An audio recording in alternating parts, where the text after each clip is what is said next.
Гадаад мэдээний дараагийн хэсэг нь ойрхон тойронд буюу Газын зурвастай холбоотой тус бүс нутагт эрх мэдлээ хэрэгжүүлэгч Хамас бүлэглэл нь 20 жил гаруй үргэлжилсэн засаг захиргаагаа буулгаж иргэдийн өөрсдийн төлөөллийн байгууллагад эрх мэдлээ шилжүүлж байгаагаа зарлалаа. Хамасаас Газын захиргааны үндэсний хорон засаглалыг шилжүүлэх үйл явцыг хөнгөвчлөхийн тулд Хамасын бүс нутагт төлөөлөл Мухаммад Аль-Фара албан ёсоор огцорсон байна.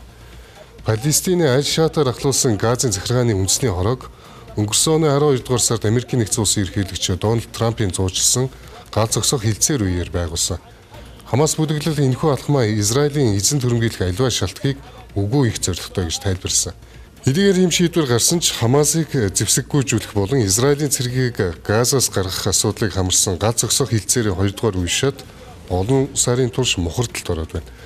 Хамас зэвсгээ хураалгахаас өмнө Палестины засаг захиргааг байгуулахыг шаардаж байгаа бол Израилийн тал Хамасыг дахин Палестины засгийн эрхэнд гарахыг эрс эсэргүүцэж байгаа юм. Энэхүү улс төрийн эдэртэй нөхцөл байдалтай зэрэгцэн хүмүүнлэгийн хямрал улам хорццсоор байгааг Нэгдсэн улсын байгууллагын ерөнхий нарийн бичгийн дарга Антонио Гутерреш анхааруулж байна. Палестины дөрвөсдөд туслах Нэгдсэн улсын байгууллагын тусгай агентлаг Дарфурын ирмэгт ирээд байгааг тэрээр мэдгдсэн. Нийт 2.6 сая палестинчуудад хүрч ажилладаг тус агентлаг нь 100 сая Америк долларын санхүүжилтийн дутагдалд ороод байгаа гэж. Израилийн зүгээс тус байгууллагын ажилтнуудыг халдлагад оролцсон гэж буруутгасны дараа Америкийн нэгдсэн улс тэргүүтээ орнууд санхүүжилтээ зогсоосон. Агентлагийн санхүүжилт ийм тасалдсан тул дайн эргэцэн иргэдэд үйлчлэгээ үзүүлэх цагаа 20% бууруулжээ. Гутеррешийн цонхон нэмэгдснээр Палестин ажилтнуудын цалин хасаж олон улсын ажилтны орон тоог 15%-аар цомтгосон.